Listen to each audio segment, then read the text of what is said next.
Good morning. Online ITI class में आप सभी का स्वागत है। आज हम पढ़ेंगे शक्ति उत्पादन, पावर जनरेशन, यानी विद्युत का उत्पादन कैसे किया जाता है। विद्युत एक प्रकार की ऊर्जा है जिसे अपन न तो देख सकते हैं न छू सकते, केवल इसके उत्पन्न प्रभाव से इसे अपन महसूस कर सकते हैं। विद्युत शक्ति एक सर्वविदित है। विद्युत अपने जीवन का एक महत्वपूर्ण अंग बन चुका है। शहरी जीवनों में बहुत सारे ऐसे कार्य हैं जो इसके बिना संभावित नहीं हो पाते, यानी विद्युत की बहुत ही ज़रूरी आवश्यकता होती है।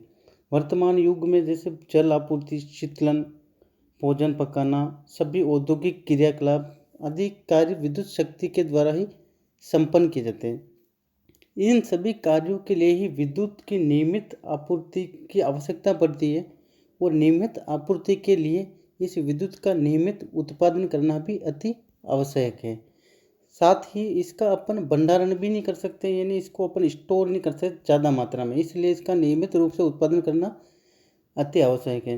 विद्युत शक्ति के उत्पादन करने की बहुत सारी विधियाँ होती है, जैसे जल विद्युत शक्ति संयंत्र, ऊष्मा विद्युत शक्ति संयंत्र, पवन ऊर्जा, सौर ऊर्जा, परमाणु ऊर्जा आदि।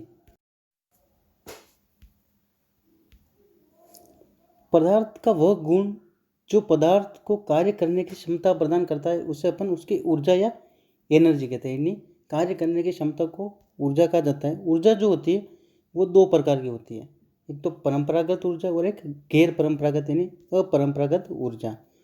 परंपरागत ऊर्जा का तात्पर्य वो होता है जैसे कोयला, प्राकृतिक गैस, तरल ईंधन यानी पेट्रोल, डीजल, केरोसिन। वह ऊर्जा जिसकी मात्रा सीमित है, यानी जिसकी मात्रा लिमिट है, जो एक न एक दिन समाप्त हो जाएगी, वो होती है परंपरागत ऊर्जा। और वह ऊर्जा जो कभी समाप्त होने वाली नहीं है वो होती है गैर परंपरागत ऊर्जा, जिसमें सौर ऊर्जा, पवन ऊर्जा, गोबर गैस संयंत्र आदि होती है।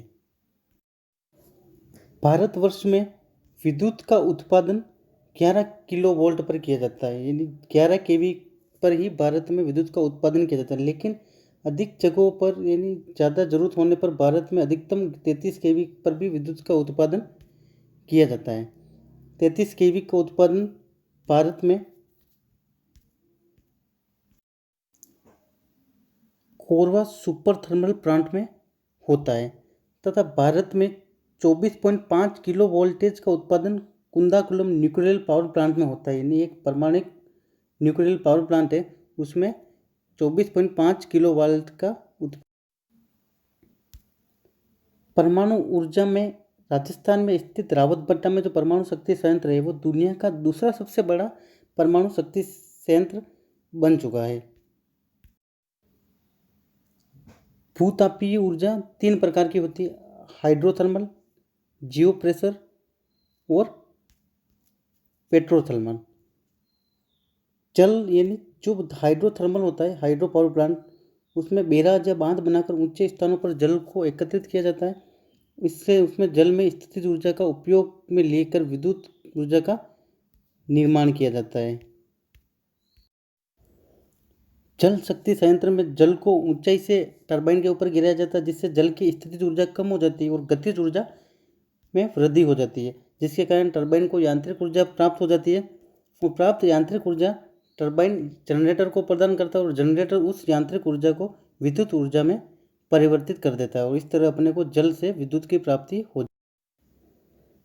अमेरिका में प्रतिवर्ष 1.28 ट्रिलियन किलोवाट हावर ऊर्जा का उत्पादन पवन ऊर्जा के द्वारा होता है, यानी पवन चक्कियों के द्वारा 1.28 ट्रिलियन किलोवाट घंटा उत्पादन किया जाता है। अपने भारतवर्ष में भी पश्चिमी राजस्थान के जो जिले हैं जैसे जैसलमेर, बाड़मेर, जोधपुर, उनमें पवन ऊर्जा का मुख्य केंद्र माना गया है। यहाँ पर भी पवन ऊर्जा की बहुत सारी पिलर या टावर स्थापित किए गए हैं।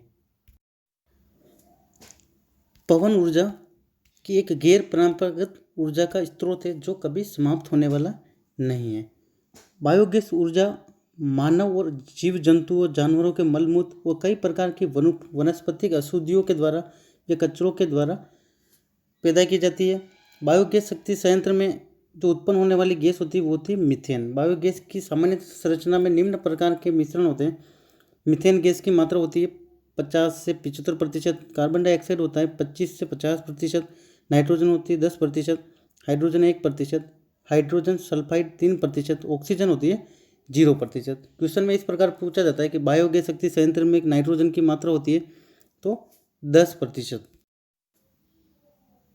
बायोगैस का अपेक्षित घनत्व 0.9 होता है। अपेक्षित घनत्व का कोई मात्रक नहीं होता है। बायोगैस के अंदर का तापमान यानी बायोगैस संयंत्र के जो अंदर का तापमान होता है वो 30 से 40 डिग्री सेल्सियस तक होता है, क्योंकि अंदर जो गोबर या जो मलमूत्र कचरा अपन डालते हैं उसको सड़ाने के लिए इतना सा टेम्परेचर रखना बहुत ही आवश्यक है। कोयला एक ईंधन है जिसके द्वारा अपन ऊष्मीय ऊर्जा उत्पन्न करते हैं, ऊष्मीय ऊर्जा प्राप्त करते हैं। इलेक्ट्रिक थर्मल पावर प्लांट में ज़्यादातर कोयलों का ही प्रयोग किया जाता है। कोयले मुख्य रूप से 4 प्रकार में बांटे गए हैं: बिटुमिन, एंथ्रेसाइट, लिग्नाइट यानी भूरा कोयला, और एक होता है पीट कोयला। सबसे अच्छा गुणवत्ता वाला कोयला जो होता है एंथ्रेसाइट कोयला होता है। इसमें कार्बन की मात्रा सबसे अधिक होती है, 88% तक होती है। बिटुमन यानी चारकोल प्रकार का ये कोयला जो होता है ये सभी प्रकार के कार्यों में प्रयोग किया जाता है, यानी लकड़ी को जलाने के बाद जो चारकोल बचता है राख वो होता है। पीट प्रथम स्टेज का कोयला है। इसमें कार्बन की मात्रा 12 से 20% होती है। याद रखने वाले क्वेश्चन है कि पीट कोयले में या एंथ्रेसाइट कोयले में कार्बन की मात्रा कहाँ से कहाँ तक होती है। लिग्नाइट कोयला में कार्बन की मात्रा 60 से 70% तक होती है। इसके पश्चात आता है जो बिटुमन प्रकार का जो कोयले होते हैं वो वापस 3 प्रकार के होते हैं। वो कार्बन की मात्रा के आधार पर 3 प्रकार में विभाजित किए गए हैं।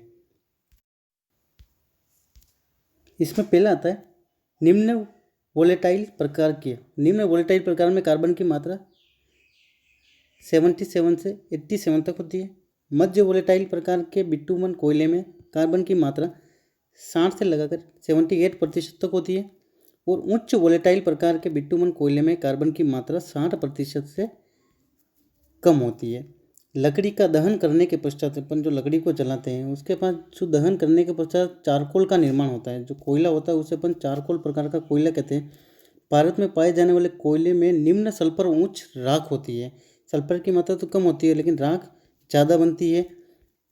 तापीय ऊर्जा यानी थर्मल के लिए, ऊष्मा के लिए हमेशा कोयले की ही प्रयोग किया जाता है। बिना कोयले के ईंधन के ऊष्मा का उत्पादन नहीं कर सकते। सूर्य प्रति मीटर यानी प्रति 1 मीटर लगभग 63.11 मेगावाट ऊर्जा का उत्सर्जन करता है।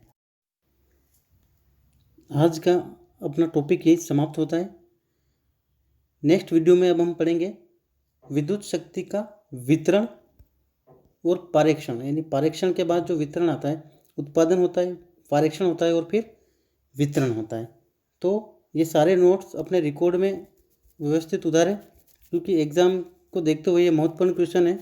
साथ ही वीडियो को लाइक और चैनल को सब्सक्राइब अवश्य करें। Thank you.